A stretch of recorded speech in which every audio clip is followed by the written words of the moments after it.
नमस्कार मित्रों, ख़त्म हुआ इंतज़ार, लो जी पेश हो गया बजट। जैसा कि आप जानते हैं कि इस वर्ष सरकार ने 2 बार बजट पेश किया है। एक तो इलेक्शन से पहले बजट पेश किया था और दूसरा इलेक्शन के बाद बजट पेश हुआ है। इस बार 2 बजट इसलिए पेश किए गए क्योंकि इलेक्शन से पहले वाला जो बजट था वो इंटरिम बजट था।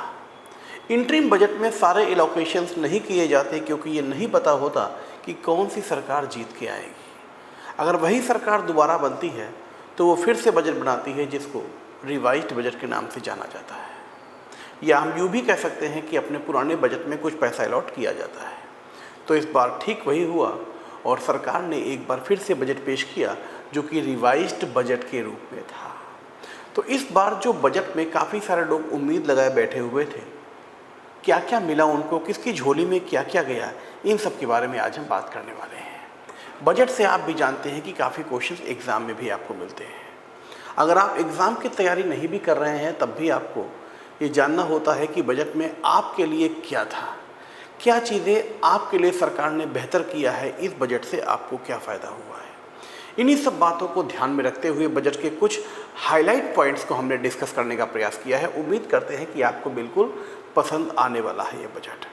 बजट के साथ हमने कुछ पॉइंट आर्थिक सर्वेक्षण के यानी कि इकोनॉमिक सर्वे के भी रखे हैं जो आपको जानने चाहिए। तो भाई फटाफट जल्दी से जल्दी जुड़िएगा हमसे। वीडियो को शेयर करना बिल्कुल नहीं भूलना है दोस्तों। अगर चीज़ें अच्छी लगे तो लाइक भी ज़रूर करिएगा। तो चलिए स्टार्ट करते हैं कि बजट क्या है और क्या क्या आपको इसमें मिला है, क्या है आपकी झोली के लिए सरकार ने क्या क्या आपको दिया है।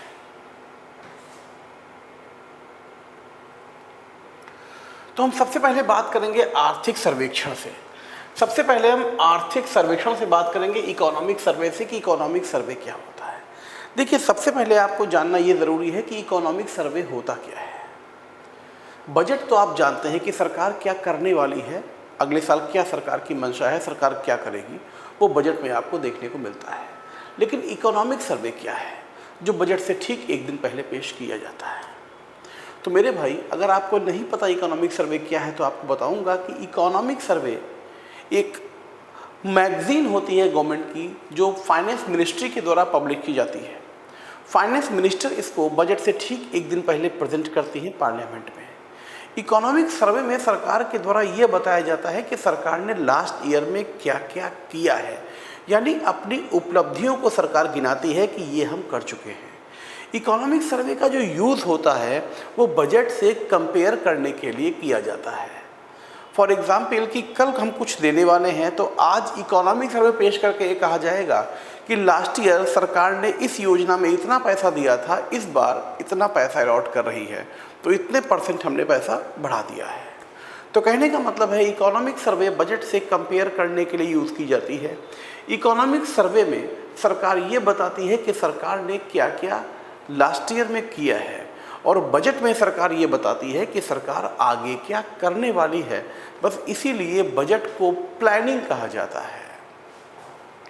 तो क्या है 2023-24 के अकॉर्डिंग मुख्य बातें। तो जो इकोनॉमिक सर्वे की मुख्य बातें हैं, पहली मुख्य बात तो यही निकल के आती है यहाँ पर 2047 तक भारत को विकसित राष्ट्र बनाने पर फोकस किया गया है। 2047 तक भारत को डेवलप्ड कंट्री रूप में बनाना है, इस पर फोकस किया गया है। इन्होंने इंटरिम बजट में भी कहा था, इस बार भी यही कहा है कि हम 2047 तक भारत को विकसित राष्ट्र बना के ही दम लेंगे। अब देखना है ये केवल कहने मात्र से नहीं होगा, इसके लिए सरकार को और बहुत सारी चीज़ें करनी पड़ेगी।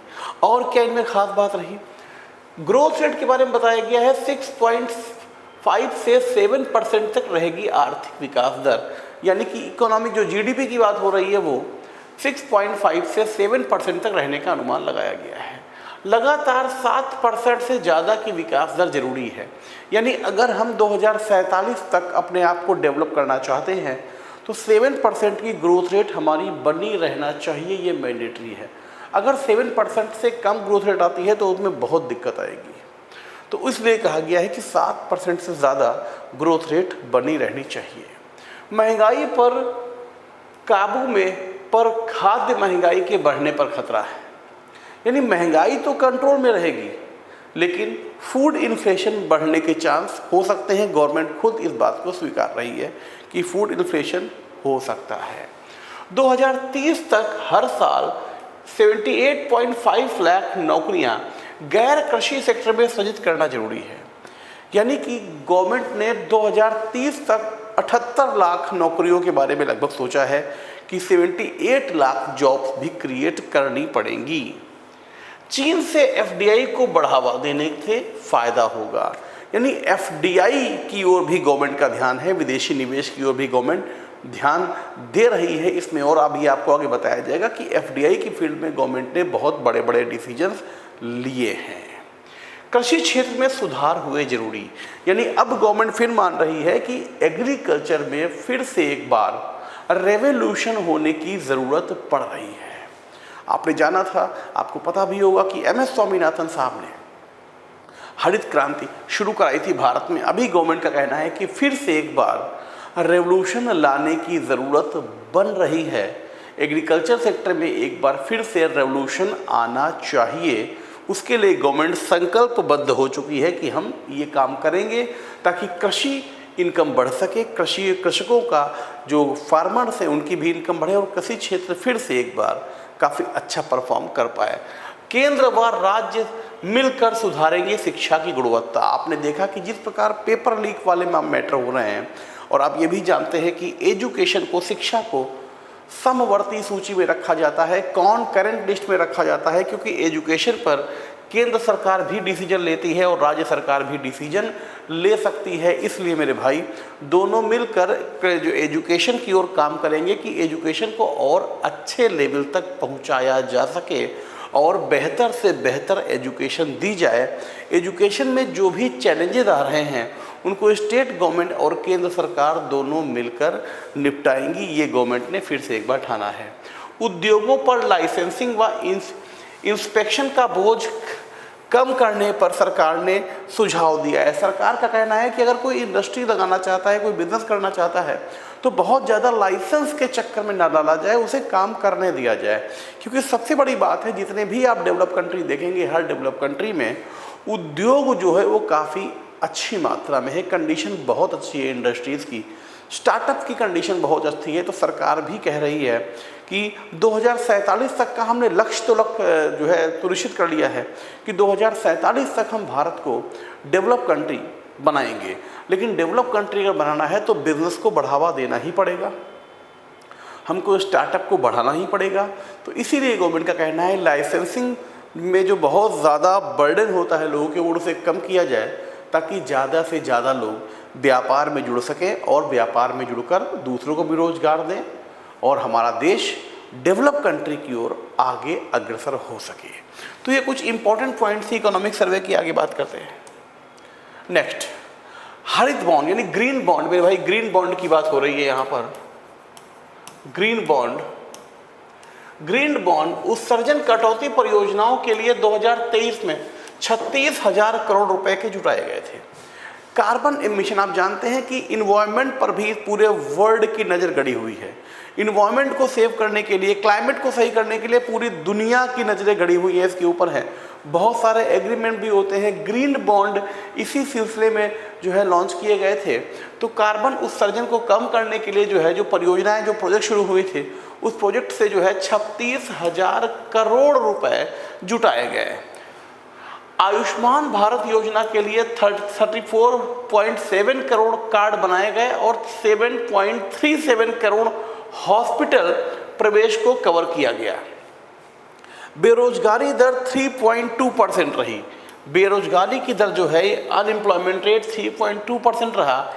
ईपीएफओ न्यू पेरोल अतिरिक्त 5 साल में दुगना हो गया। पशुधन क्षेत्र की वृद्धि 7.38% रही। यानी कि एनिमल हस्बेंड्री को भी इन्होंने बताया है कि एनिमल हस्बेंड्री पर भी काम किया गया है। एनिमल हस्बेंड्री के अलावा अगर बताया जाए तो ये भी कह रहे हैं बेरोजगारी दर भी पहले से कम हुई है। हमने आयुष्मान भारत, आप जानते हैं आयुष्मान भारत बहुत ही बढ़िया यहाँ पर न्यूज़ भी है, आ रही थी, मैंने बताया भी था आपको, ये क्वेश्चन भी एग्जाम में आ सकता है। आयुष्मान भारत आप जानते हैं, आयुष्मान भारत में सरकार स्वास्थ्य बीमा करके देती है, हेल्थ इंश्योरेंस करवाती है, स्वास्थ्य कार्ड बनाती है, जिसमें ये कहा जाता है कि अगर 5 लाख तक का कार्ड बनता है, हेल्थ इंश्योरेंस 5 लाख तक प्रोवाइड कराते हैं, वो लोग जो अपना इलाज खुद नहीं करा सकते, सरकार 5 लाख तक उनको फ्री ट्रीटमेंट कराती है। ये निजी सरकारी अस्पतालों के अलावा कुछ प्राइवेट हॉस्पिटल भी हैं जिनमें भी वो ट्रीटमेंट लिया जा सकता है, जिसका पैसा सरकार वहन करेगी 5 लाख तक। इसमें सबसे बड़ी बात यह है कि पहले इसमें 70 साल के लोगों को काउंट नहीं किया जा रहा था, अब इसमें 70 साल के एज के लोगों को भी काउंट किया जाएगा। ये एक अपने में बहुत बढ़िया न्यूज़ है और ये एग्ज़ाम के पॉइंट है उसे भी आपके इम्पोर्टेंट है। आयुष्मान कार्ड में पहले 70 साल के लोगों को शामिल नहीं किया जा रहा था, अब 70 साल के लोगों को भी शामिल किया जाएगा। ये नई न्यूज़ है, ये आपके एग्ज़ाम के लिए इम्पोर्टेंट है, पूछी जा सकती है। चलिए चलते हैं अब नई चीज़ और एक और आप देख रहे हैं कि लगातार गवर्नमेंट ऐसे काम कर रही है जो आपको नई नई चीज़ें लग रही होगी, लेकिन आपको बता दें कि नई के अलावा जो इनोवेटिव वर्क किए जा रहे हैं वो ज़्यादा बेहतर साबित हो सकते हैं मेरे अकॉर्डिंग इंडिया को डेवलप्ड बनाने के लिए। नेक्स्ट न्यूज़ कह रही है टेक्निकल एजुकेशन को अपनाना है, तकनीक को अपनाना है, डिजिटल एग्रीकल्चर मिशन यानी डिजिटल कृषि मिशन और स्मार्ट कृषि प्रौद्योगिकी के लिए ई नाम शुरू किया, यानी जो ई नाम शुरू किया गया, इलेक्ट्रॉनिक तरीके से एग्रीकल्चर पर ध्यान दिया जाएगा, डिजिटल एग्रीकल्चर करी जाएगी, डिजिटल एग्रीकल्चर मिशन भी बनाया गया जिससे बहुत सारे लोगों को जोड़ा जा रहा है। आपने देखा होगा गवर्नमेंट ने अभी कुछ दिन पहले ये भी कहा था कि अब हम किसानों का भी बनाएंगे, किसान क्रेडिट कार्ड को भी डिजिटल करेंगे ताकि लोगों को जोड़ा जा सके, उनको बेहतर से बेहतर फ़ायदा दिया जा सके। यानी वो सब डिजिटल कृषि मिशन के माध्यम से गवर्नमेंट ने करने को सोचा है। इसके अलावा डिसइन्वेस्टमेंट, निर्माण और खनन में भी सुधार होगा। कोयले का रिकॉर्ड उत्पादन 9997.2 मिलियन टन उत्पादन रहा, यानी कोयले का उत्पादन रिकॉर्ड रहा जो अभी तक नहीं हुआ था। कोयले का रिकॉर्ड उत्पादन इस बार किया गया 997.2 मिलियन टन का उत्पादन कोयले ने किया। कोयले की फील्ड में आप जानते हैं कोल इंडिया सबसे बड़ी कंपनी, भारत कंपनी। तो आर्थिक सर्वेक्षण की ये कुछ मुख्य बातें थी जो आपसे हमने शेयर की। अब चलते हैं हमें बजट की ओर कि बजट में क्या कुछ और आपके लिए है। कौशल विकास, सरकार ने माना 4.4% युवाओं ने ही लिया औपचारिक प्रशिक्षण, महिलाओं की बढ़ी भागीदारी। आर्थिक सर्वेक्षण में श्रम बाल सर्वेक्षण रिपोर्ट 2022-23 के हवाले से बताया गया कि 15 से 29 वर्ष आयु के वर्ग के मात्र 4.4% युवाओं ने ही औपचारिक रूप से व्यावसायिक तकनीकी प्रशिक्षण प्राप्त किया, जबकि अन्य 16.6% ने अपना अनौपचारिक माध्यम प्रशिक्षण लिया। रोजगार और कौशल विकास को प्राथमिकता पर रखते हुए सरकार ने इशारा किया कि मोदी 3.0 कार्यकाल में इस क्षेत्र के लिए संभावनाओं के नए द्वार खोले जा सकते हैं। स्किल डेवलपमेंट की बात हो रही मेरे भाई। स्किल डेवलपमेंट में गवर्नमेंट ने कहा है कि इस बार लोगों को जोड़ा गया, कम जोड़ा गया, लेकिन उसके ऊपर भी हम बढ़ाने के लिए प्रपोजल ला रहे हैं, कुछ नई चीज़ ला रहे हैं जिससे लोगों को जोड़ा जा सके। ट्रेनिंग ज़्यादा नहीं हो। वैसे भी आपको बताएं मेरे भाई, स्किल डेवलपमेंट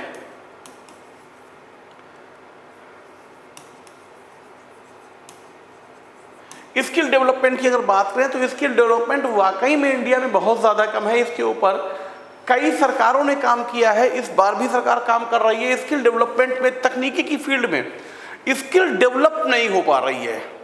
लोग रजिस्ट्रेशन तो करा देते हैं लेकिन जाते नहीं हैं। तो स्किल डेवलपमेंट जब तक नहीं होगा तब तक भी बहुत दिक्कतें रहेंगी इस फील्ड में। स्किल डेवलपमेंट भी बहुत ज़्यादा जरूरी है देश के विकास के लिए। मनरेगा, एक और स्टेटमेंट सरकार ने जारी किया। मनरेगा में रोजगार की मांग बेरोजगारी का संकेतक नहीं है। गवर्नमेंट का कहना है कि अगर मनरेगा में लोग जॉब मांग रहे हैं, अगर मनरेगा, आप जानते हैं मनरेगा 2005 में पास किया गया था, 2009 में इसमें महात्मा गांधी का नाम जोड़ दिया गया।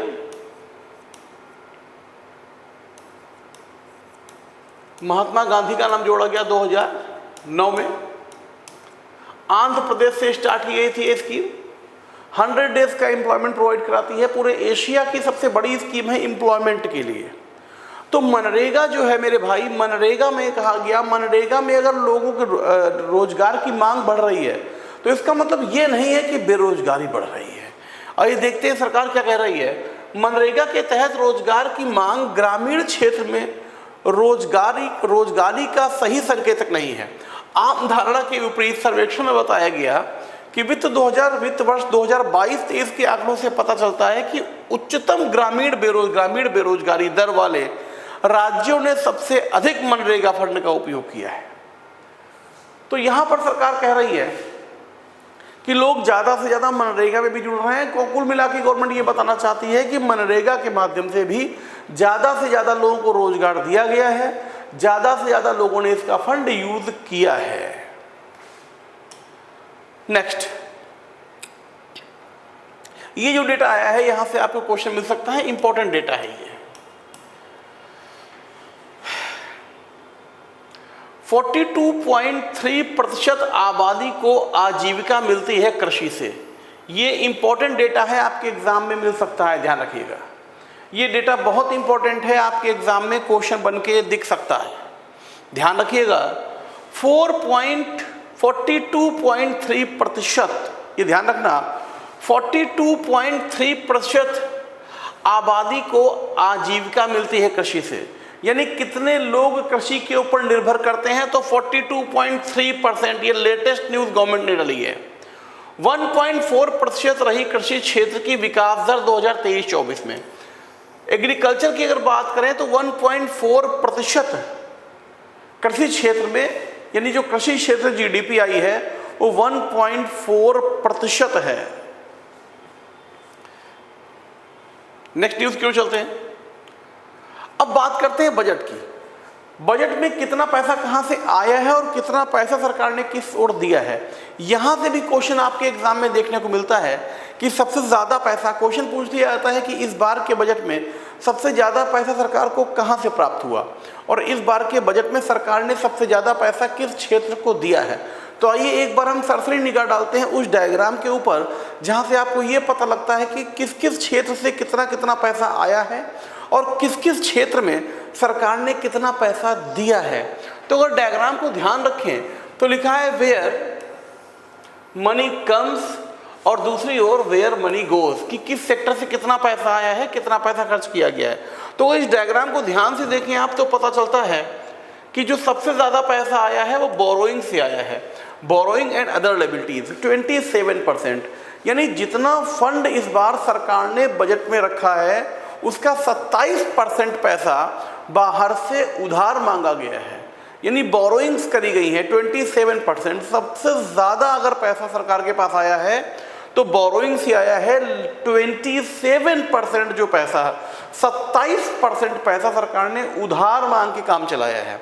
उसके बाद की अगर बात करें तो नंबर 2 पे आता है इनकम टैक्स। इनकम टैक्स से 19% पैसा आया है, जीएसटी से 18% है, कॉरपोरेशन टैक्स से 17% है, उसके बाद फिर अलग अलग जगह से पैसा आया है। तो आप देखेंगे इस प्रकार आप हायरार्की में रख सकते हैं। तो सबसे ज़्यादा पैसा बजट में कहाँ से आया है, सबसे ज़्यादा पैसा बोरोइंग से आया है। अब बात करते हैं खर्चे की, सरकार ने सबसे ज़्यादा पैसा कहाँ पे खर्च किया है। तो इस डायग्राम को देखते हैं। इस डायग्राम को देखने पर पता लगता है कि जो सबसे ज़्यादा पैसा सरकार ने खर्च किया है, जो हाईएस्ट अमाउंट है, वो है state share of taxes of duties, यानी जो पैसा सरकार ने टैक्स के माध्यम से वसूला था उसे स्टेट में बांटा है, उसे स्टेट में बांटा है। यानी state share of taxes and duties, जो सरकार टैक्स लेती है, जो केंद्र सरकार टैक्स ले रही है और उस टैक्स का पैसा, कुछ पैसा से सेंट्रल गवर्नमेंट को बांटा जाता है। तो स्टेट गवर्नमेंट और सेंट्रल गवर्नमेंट में जो टैक्सेस के पैसे का बंटवारा हुआ है वो सबसे ज़्यादा है। यानी टोटल बजट का 21%, देखिए लिखा हुआ है 21% पैसा जो है वो स्टेट में बांट दिया गया है, उसके बाद और सारे खर्चे किए गए हैं। टोटल पैसे का 21% तो राज्यों में बांटा गया है।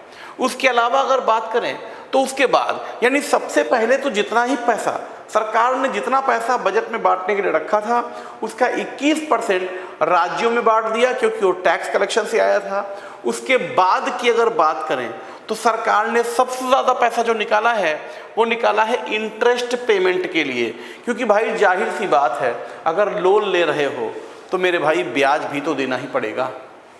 अगर लोन ले रहे हो तो ब्याज भी तो देना ही पड़ेगा। और आपने देखा कि इस बार जो सबसे ज़्यादा पैसा आया है वो कहाँ से आया है, लोन लेकर आया है, तो जाहिर सी बात है आपको उस पर ब्याज भी अच्छा खासा देना पड़ेगा। तो टोटल बजट का लगभग 19% जो है गवर्नमेंट ने इंटरेस्ट पे किया है। उसके बाद की अगर बात करें तो उसके बाद सेंट्रल स्कीम पर कैसा खर्च किया गया है, जो गवर्नमेंट स्कीम है उनके लिए निकाला गया है 16% पैसा जो है गवर्नमेंट स्कीम के ऊपर खर्च किया गया है। तो ये मेजर एक्सपेंसेस मैंने बताया आपको कि कहाँ से पैसा सबसे ज़्यादा आया है और किस किस क्षेत्र में सरकार ने कितना कितना पैसा खर्च किया है, उसके बारे में एक मोटा मैंने आपको इसके बारे में बताया है। चलिए आगे चलते हैं, देखते हैं और किसको क्या क्या मिलता है। बजट 2024 में अगर हम टैक्स स्लैब की बात करें, अगर हम टैक्स स्लैब को देखें, इनकम टैक्स की बात करें तो ये पुराना टैक्स है और ये लागू हो गई नई टैक्स व्यवस्था। तो नई टैक्स व्यवस्था के अकॉर्डिंग इनकम टैक्स में किसके लिए कि अगर आप जॉब करते हैं या फिर बिजनेस करते हैं, आपकी इनकम हो रही है, तो इनकम टैक्स में आपके लिए क्या है उसके बारे में बात कर रहे हैं कि इनकम टैक्स से क्या आपको फायदा हुआ है। बहुत ज़्यादा तो ऐसा कुछ भी नहीं हुआ, लेकिन फिर भी थोड़ा बहुत तो देखने को आपको मिलेगा। जैसे इनकम टैक्स के नए स्लैब की बात करें हम तो 3 लाख तक पहले भी फ्री था, अभी भी फ्री है। 3 लाख तक टैक्स फ्री है। अगर आपकी इनकम 3 लाख के अंदर है तो आपको बिल्कुल डरने की जरूरत नहीं है, कोई भी टैक्स आपको सरकार को नहीं देना है। 3 लाख की इनकम तक आप फ्री हैं, आपकी बल्ले बल्ले, आपको बिल्कुल भी पैसा नहीं देना। लेकिन अगर आपकी इनकम 3 लाख से 7 लाख के बीच में है,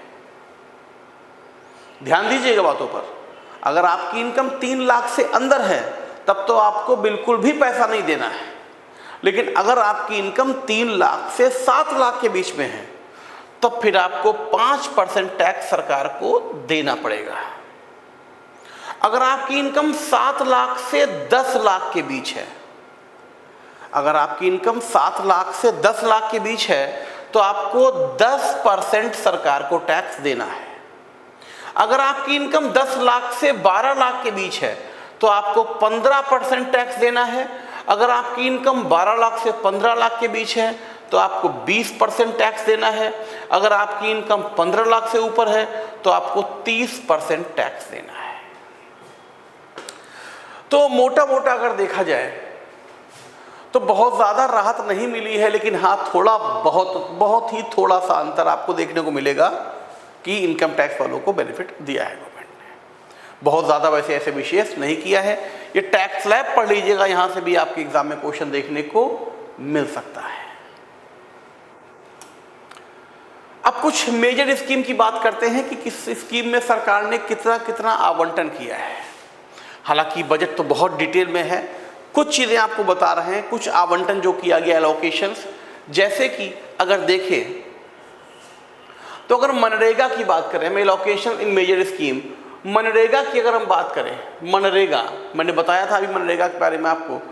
मनरेगा में 2023 में जहां 60,000 करोड़ दिया गया था, वहीं 2024 में 86,000 करोड़ रुपए दिया गया। रिसर्च एंड डेवलपमेंट के लिए 1200 करोड़ है, न्यूक्लियर पावर प्रोजेक्ट के लिए 2228 करोड़ है, फार्मास्यूटिकल इंडस्ट्री के लिए 2143 करोड़, डेवलपमेंट एंड सेमीकंडक्टर के लिए 8,903 करोड़, सोलर पावर ग्रिड के लिए 10,000 crore, direct benefit transfer LPG वाला, जो एलपीजी आप जानते हैं गैस लेते हैं उसकी जो सब्सिडी आपके अकाउंट में आती है, यहाँ पर ट्रांसफर एलपीजी का मतलब है आप अगर गैस खरीदते हैं, गैस सिलेंडर लेते हैं तो जो सब्सिडी आपके अकाउंट में आती है उसके लिए 1500 करोड़ है। उसके अलावा line of credit under the IDI scheme, इसमें 3,849 करोड़ है। तो ये कुछ मेजर एलोकेशंस हैं जो डिफरेंट फील्ड में दिए गए हैं। इसके अलावा बात करेंगे कुछ और भी, बजट में बहुत सारा है। अब कुछ पॉइंट वाइज आपको चीज़ें बताते हैं जो बहुत इंपॉर्टेंट है। ये पॉइंट बहुत इंपॉर्टेंट है, इनका स्क्रीनशॉट लेते रहिएगा, इनका स्क्रीनशॉट लेते रहिएगा। आपके एग्जाम में यहाँ से क्वेश्चन मिलेगा मेरे भाई, तो इंपॉर्टेंट है, ध्यान रखिएगा, इसका स्क्रीनशॉट लेते रहिएगा। अगर हम हाइलाइट्स की बात करें तो एग्रीकल्चर के लिए 1.52 लाख करोड़ किसान सम्मान दिया गया। किसान सम्मान निधि में कोई बदलाव नहीं किया गया। पॉइंट देख लेते हैं। सरकार ने एग्रीकल्चर और उससे जुड़े सेक्टर के लिए 1.52 लाख करोड़ रुपए दिए हैं। पिछले साल 1,25,00,000 करोड़ रुपए दिए गए थे। यानी पिछले साल की बात करें तो जहां 1,25,00,000 करोड़ रुपए थे, इस बार इसको डबल 1,52,00,000 रुपए जो है 1.52 लाख करोड़ दिए गए हैं। इसके अलावा 25,000 करोड़ रुपए बढ़ा दिए गए हैं। ये देखिए लिखा हुआ है साफ साफ। किसान की लगातार मांग के बाद भी मिनिमम सपोर्ट प्राइस यानी एमएसपी की बात हो रही है को लेकर बजट में कोई घोषणा नहीं हुई। वहीं किसान सम्मान निधि की राशि भी नहीं बढ़ाई गई, 6,000 रुपए ही रहेगी। यानी कि ये जो किसान सम्मान निधि है ये 6,000 साल में किसानों को दी जाती है। लोगों को कहना था कि ये 8,000 हो जाएगी, उम्मीद थी, ध्यान रखिएगा, इसकी उम्मीद थी, हुई नहीं है, ये 8,000 उम्मीद थी। ऐसा माना जा रहा था कि किसान सम्मान निधि जो 6,000 की मिलती है ये 8,000 कर दी जाएगी, 2,000 रुपये इसमें बढ़ा दिए जाएंगे, लेकिन ऐसा कुछ भी नहीं हुआ, वो 6,000 रुपये की ही रही। ये अच्छी न्यूज़ है। मुद्रा लोन के लिए की अच्छी खबर आई है, 20 लाख की लिमिट हो गई है। होता क्या है आपको बताएं,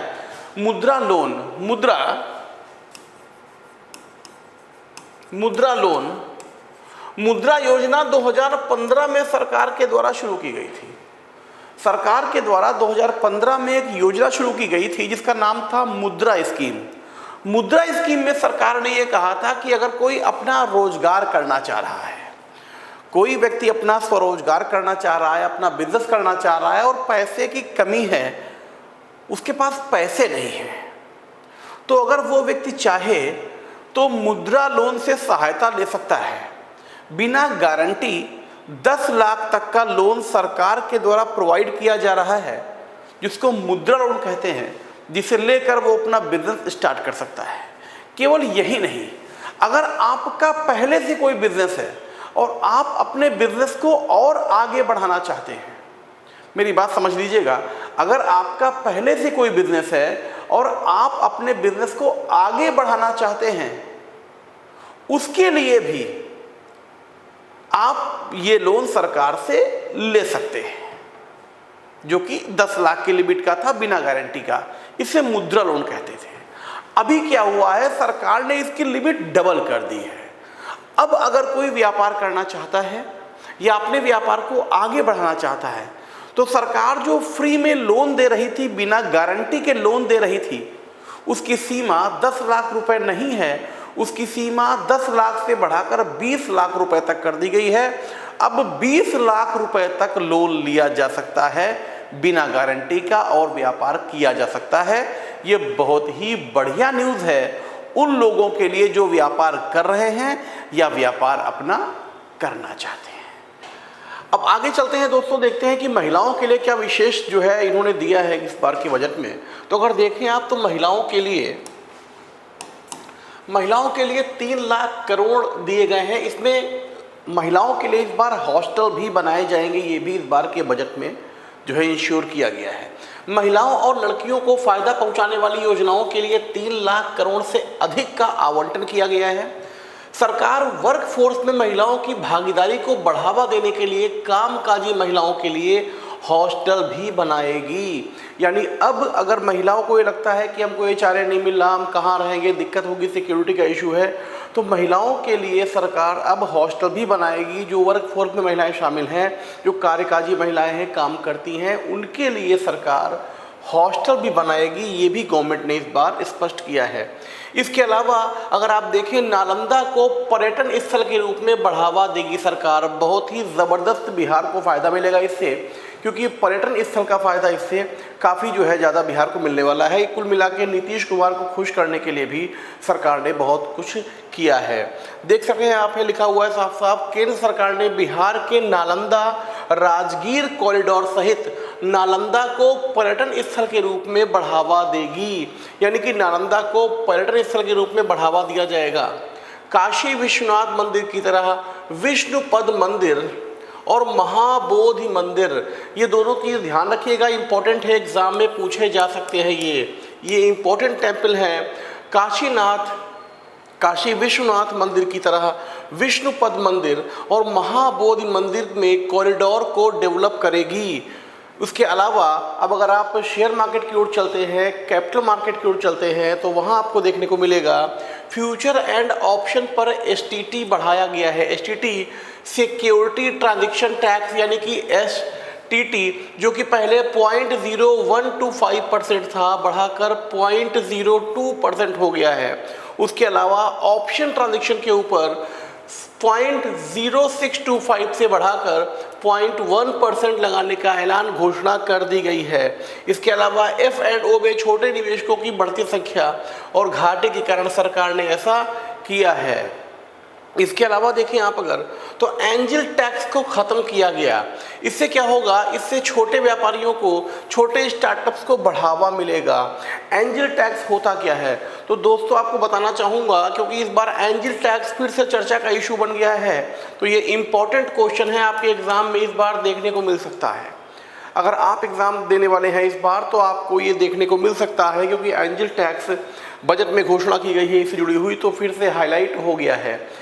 एंजल टैक्स जो है 2012 में प्रणब मुखर्जी के द्वारा जो है इसे प्रपोज किया गया था। एंजल टैक्स में क्या होता है कि आप कोई अगर स्टार्टअप ना चलाते हैं, पूंजी कम है आपके पास, तो आप चाहते हैं कि बाहर से हमको पूंजी मिले, तो जो बाहर से पूंजी आती है आपके पास, इन्वेस्टर कोई आपके स्टार्टअप पे पैसा इन्वेस्ट करता है, तो जितना पैसा आपके पास आता था उसका लगभग 30% सरकार एंजल टैक्स के रूप में ले लेती थी।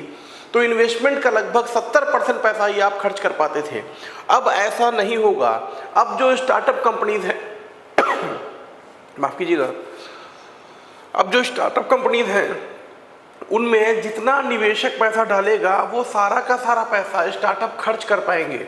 यानी एंजल टैक्स को समाप्त कर दिया गया है। इससे क्या होगा, इससे स्टार्टअप को फ़ायदा होगा, और स्टार्टअप को फ़ायदा होने से मतलब है कि जाहिर सी बात है, जब स्टार्टअप को फ़ायदा होगा तो वो अपने बिजनेस को बढ़ाएंगे, एम्प्लॉयमेंट भी जनरेट होगा, और जो हमने डेवलप कंट्री बनाने का भारत को सपना देखा है उसको पूरा करने में काफ़ी सपोर्ट कर सकता है ये, क्योंकि इससे व्यापार डेफिनेटली बढ़ेगा। छोटे जो स्टार्टअप्स हैं उनको फ़ायदा होने वाला है, तो बहुत इंपॉर्टेंट है ये एंजल टैक्स। अब चलते हैं आगे, देखते हैं क्या है। अब आंध्र प्रदेश यानी चंद्रबाबू नायडू को भी खर्च मतलब लुभाने का बहुत बढ़िया प्रयास किया गया है बजट में। अगर देखें आप, आंध्र प्रदेश के लिए 15,000 करोड़ का स्पेशल पैकेज, आंध्र प्रदेश के लिए 15,000 करोड़ का स्पेशल पैकेज की घोषणा की गई है। विशाखापट्टनम, चेन्नई और वाकल हैदराबाद इंडस्ट्रियल कॉरिडोर स्थापित किया जाएगा। इसके साथ ही एक हैदराबाद बेंगलुरु इंडस्ट्रियल कॉरिडोर भी बनेगा, यानी कि कॉरिडोर बनाने की भी घोषणा की है सरकार ने।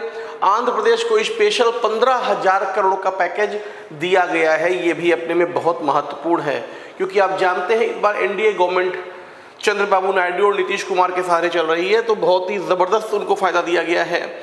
अगली अगर बात करें तो 1 करोड़ गरीब और मध्यम वर्ग परिवारों के लिए घर बनाए जाएंगे। आपने जानते होंगे, आपने सुना भी होगा कि प्रधानमंत्री आवास योजना के माध्यम से सरकार बहुत कुछ कर रही थी, ये तो बिल्कुल क्लियर है। और इस बार आपको देखने को मिलेगा कि पीएम आवास योजना शहरी 2.0 के तहत 10 लाख करोड़ रुपए के निवेश से, यानी कि 10 लाख करोड़ का इन्वेस्टमेंट है, 10 लाख करोड़ के निवेश से 1 करोड़ गरीब और मध्यम वर्ग परिवारों के लिए घर बनाए जाएंगे। और दूसरी बड़ी न्यूज़ आ रही है बीएसएनएल से। आपने देखा कि जियो की शादी बड़ी हाईलाइट रही, मुकेश अंबानी परिवार में जो शादी रही वो बड़ी हाईलाइट हुई, ट्रोल भी हुए, लोगों ने अपना सिम जो था वो भी पोर्ट कराया। तो बीएसएनएल को इससे बहुत फ़ायदा भी हुआ। लोगों ने बीएसएनएल, जो कि भारत संचार निगम लिमिटेड गवर्नमेंट कंपनी है, उस पर लोगों ने पोर्ट भी कराया, बीएसएनएल को काफ़ी फ़ायदा हुआ। इसी के चलते गवर्नमेंट ने एक और घोषणा करी। गवर्नमेंट ने बजट में 82,916 करोड़, ये अमाउंट बहुत इंपॉर्टेंट है, 82,916 करोड़ रुपए जो है बीएसएनएल को अलॉट किया है। तो इससे भी काफ़ी फ़ायदा होगा, इससे भी फ़ायदा होगा। बीएसएनएल को ये पैसा मिला है, देखते हैं बीएसएनएल इस पैसे को कैसे यूज़ करता है। तो डेफिनेटली फ़ायदा तो हुआ है बीएसएनएल को।